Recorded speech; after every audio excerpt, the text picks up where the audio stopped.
Doctor గారు, అనుకోకుండా HIV ఉన్నవాళ్లతో సెక్స్లో పాల్గొంటే ఇక వాళ్ళ పరిస్థితి గల్లంతేనా?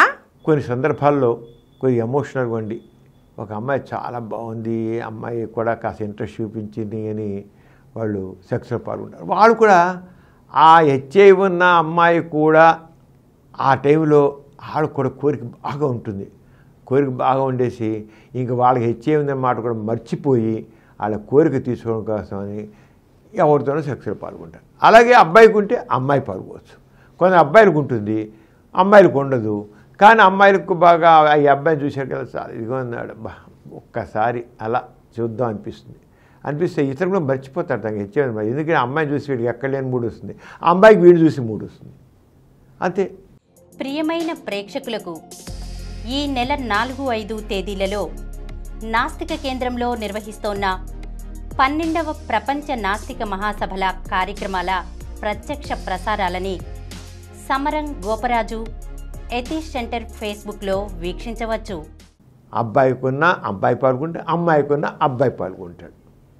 అంత అయిపోయాక తెలిసి వస్తుంది ఈ అబ్బాయికేమో అమ్మాయికి ఉందనో లేదా అమ్మాయికి అబ్బాయికి ఉందనో తెలుసు. అమ్మో ఇక నా బతి అయిపోయిందండి, నా బతికే గల్లంత అయిపోయింది, ఇక నేను కూడా హెచ్ఐవి బిడ్డ, నా జీవితం నాశనం అయిపోయిందని దిగులు పడిపోతాడు. ఒకరి మాట గుర్తించండి, హెచ్ఐవి ఉన్న వాళ్ళతో సెక్స్లో పాల్గొన్నా, కండోమ్ లేకుండా పాల్గొన్నా ఒక్కసారికే హెచ్ఐవి వచ్చే అవకాశం 0.1%, చాలా తక్కువ. పాల్గొంటే మొత్తం ఒక్కసారికి వచ్చేస్తుంది, ఏమీ లేదు, రాదు. పైగా ఈ రోజుల్లో హెచ్ఐవి ఉన్న వాళ్ళందరూ కూడా ఉందని తెలియగానే మందులు మొదలెడుతున్నారు. అందరూ ఆల్మోస్ట్ అందరూ చివరికి కమర్షియల్ సెక్స్ వర్కర్స్ కూడా వాడుతున్నారు మందులు. ఈ మందులు మొదలెట్టిన తర్వాత దాదాపు 2-3 వారాల్లోనే ఇన్ఫెక్టివిటీ లేకుండా పోతుంది. అంటే ఆ హెచ్ఐవి ఉన్న వాళ్ళతో సెక్స్లో పాల్గొన్నప్పటికీ వాళ్ళ నుంచి ఆ వైరస్ రెండో వాళ్ళకి వ్యాధిని కలిగించలేని స్థితిలో ఉంటాయి. ఇన్ఫెక్టివిటీ లేకుండా ఉంటాయి. వైరస్ ఎలా స్థితిలోకి, కానీ వాటికి వ్యాధిని కలిగించే శక్తి ఉండదు. 2-3 వారాల్లోనే చాలా వరకు లేకుండా పోతుంది. ఇక 3 వారాల్లోనే కొంతమంది నెల సంవత్సరాలు కూడా వాడుతుంటారు. అలాంటి వాళ్ళు పాల్గొన్నారనుకోండి ఏమవుదు, ఎందుకంటే వాళ్ళు అసలు వైరస్ ఉండదు, హెచ్ఐవి వైరస్ కనబడేది అంత ఇదిగా ఉండదు, ఎక్కడో దాగుంటుంది. వాళ్ళకి హెచ్ఐవి ఉంది, మందులు వాడుతున్నారు, దాదాపు 10 ఏళ్ళ నుంచి కూడా ఉండొచ్చు, ఏముండదు. వాళ్ళు సెక్స్ పాల్గొని ఏమవుతుంది, నథింగ్ లేకపోయి. చాలా రేరు వ్యాధి రావడం అనేది. అంచేత హెచ్ఐవి ఉన్న వాళ్ళతో సెక్స్లో పాల్గొన్నా కనుక నా బతికైపోయింది అని మాత్రం భయపడిపోయి గందరగోళ పోయిపోయి ఎవడు గెంతులేని అసలు. వాళ్ళు మందులు వాడుతుంటే మందులు మొదలెట్టి ఒక 3 వారాలు 4 వారాలు అయ్యి ఉన్నట్లయితే, తెలుసుకుని 3 వారాలు ఉన్నట్లయితే ఆ జబ్బు రావడం అనేది చాలా చాలా అరుదు. సరే, అయినప్పటికీ ఈ రోజుల్లో పెప్ ట్రీట్మెంట్ అని ఉంది. అనుకోకుండా హెచ్ఐవి ఉన్న వాళ్ళతో సెక్స్లో పాల్గొంటే పాల్గొన్న తర్వాత తెలిస్తే ఏం చేయాలన్నట్లయితే పెప్ ట్రీట్మెంట్ అనేది. ఏం పెప్ ట్రీట్మెంట్ అంటే, సెక్స్లో పాల్గొన్న తర్వాత ఒకవేళ వెంటనే తెలిసి వస్తే, ఆ రెండో వాళ్ళకి ఎవరికైతే వాళ్ళకి ఉందని తెలిస్తే సెక్స్లో ఒకవేళ మీరు చెప్పలేదు, అయినా సరే అపరిచిత వ్యక్తి, వాళ్ళు ఎవరో తెలియదు, అసలు వాళ్ళు వెళ్ళిపోయారు, వాళ్ళకి హెచ్ఐవి ఉండొచ్చు కూడా అనుకుని అలాంటి కేసులో కూడా అపరిచిత వ్యక్తి ఎవరికి ఉంది లేదు మనకేం చెప్పాలా, మనమే కనుక్కోవాలా, ఆ కాంటాక్ట్ అయిపోయింది, వాళ్ళ దారి 4 పేరు మన దారి మనం వచ్చేసాం. అలాంటి కేసు కూడా పెప్ ట్రీట్మెంట్. వీరంతవరకు 1-2 గంటల్లో టెనోఫెవిర్ ఎంట్రెస్టిబిన్ అనే 2 మందుల కాంబినేషన్, టెనోఫెవిర్ ఎంట్రెస్టిబిన్ అనే 2 మందుల కాంబినేషన్తో ఉన్న బెల్లు తీసుకుని 30 బెల్లు తీసుకుని రోజు ఒక బెల్లు చొప్పున 30 రోజులు వేసుకోవడం. ఒక బాక్సులో ఒక డబ్బాలో 30 బెల్లు ఉంటాయి.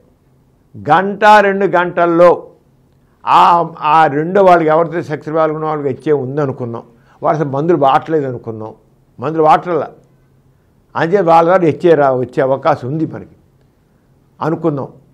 కానీ రాదులేండి, అది తెలియదు, ఒక్కసారికి వచ్చే అవకాశం లేదు. 0.1% చెప్పే కదా, 0.1% అంతకంటే లేదు. వచ్చిందే అనుకున్నాం, వాళ్ళకున్న వైరస్ వచ్చింది అనుకున్నాం. అలాంటి పరిస్థితుల్లో కూడా టెలిఫర్ ఎంటెస్పిన్ కాంబినేషన్ ట్యాబ్లెట్ 1 to 2 అవర్స్లో వేసుకుంటే 99% to 10% ఆ జబ్బు రాదండి. దీని ఏమంటారు? పోస్ట్ ఎక్స్పోజర్ ప్రొఫిలాక్సిస్ అంటారు. వేసుకోవాలి 30 రోజులు వేసేసుకోండి. అసలు ఈ రోజులు అయితే కొంతమంది అయితే కేవలం 3 రోజులు చాలంటున్నారు, కానీ వేసుకోవాల్సిందే. 30 రోజులు వేసుకుని సేఫ్గా వేసి 30 రోజులు ఆపేయడం అయిపోయింది. ఆ 30 రోజులు కావాలంటే HIV RNA PCR టెస్ట్ చేయించుకున్నట్లయితే మేము మందులు అయిపోయాయి కదా, అయిపోయాక టెస్ట్ చేయించుకోండి. నెగిటివ్ వస్తే మీకు సంక్రమించిన లెక్క. అసలు ఈ మందులు మళ్ళీ 10 రోజులకే HIV ఉన్న అనుమానం ఉన్న వ్యక్తితో మీరు పాల్గొంటే మందులు మళ్ళెట్టేసేసి 10 రోజులు అయ్యాక HIV RNA PCR టెస్ట్ చేయించుకుని దాంట్లో నెగిటివ్ వచ్చినట్లయితే ప్రశాంతంగా ఉండండి. కోర్సు పూర్తి చేసేయండి, 30 రోజుల కోర్సు పూర్తి చేసేయండి, కానీ ఏమవుతుంది. అంచేత అమ్మో ఇంకేమైపోయినా చిందులేయొద్దు, భయపడొద్దు, ఏదో ప్రాణాలు తీసేసుకోవద్దు, ఏమీ అయిపోద్దు. ఈ రోజుల్లో పెప్ ట్రీట్మెంట్ అనేది చక్కగా ప్రొటెక్ట్ చేస్తుంది. అంటే HIV ఉన్న వాళ్ళతో అనుకోకుండా సెక్స్లో పాల్గొన్నా, లేదా అపరిచిత సెక్స్లో పాల్గొన్నా, ఆ వ్యక్తి స్టేటస్ ఏమిటో తెలియకుండా ఉన్నా వెంటనే 1 or 2 అవర్స్ అలా కాదు 72 గంటల్లో కూడా వేసుకోవచ్చండి. 1 or 2 అవర్సే కాదు, 72 గంటల్లో కూడా వేసుకున్నా కూడా అయితే అది 80 to 90% తగ్గుతుంది. ఇక్కడైతే 10% ప్రొటెక్షన్ వస్తుంది. అక్కడ నిజంగా ఇచ్చేవాడిని మనిషి వాళ్ళ మందులు వాటలా ఆ మనిషి వాళ్ళతో 80 to 90% ఛాన్స్ ఉంటుంది ప్రొటెక్షన్. 80 to 90% ఛాన్స్ తగ్గుతుంది. 5 to 10% ఛాన్స్ తగ్గుతుందన్నమాట. అంచేత వెంటనే వేసుకోవాలి. అయినప్పటికీ 72 గంటల్లో మాత్రం మళ్ళీ తీసేయాల్సింది.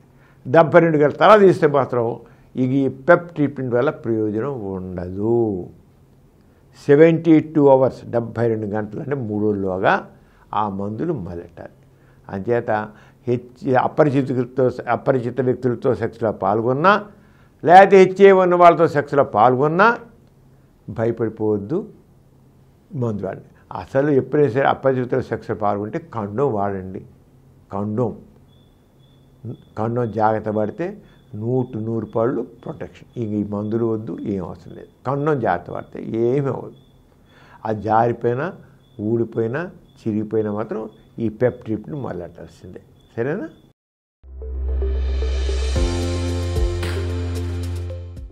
ఈ కార్యక్రమం మీకు ఎంతో నచ్చింది కదా.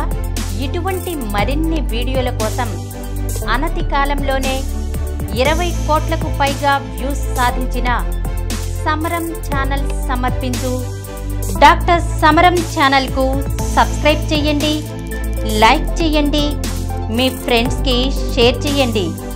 అలాగే ప్రక్కనున్న గంట సింబల్ని ప్రెస్ చేయడం మర్చిపోకండి.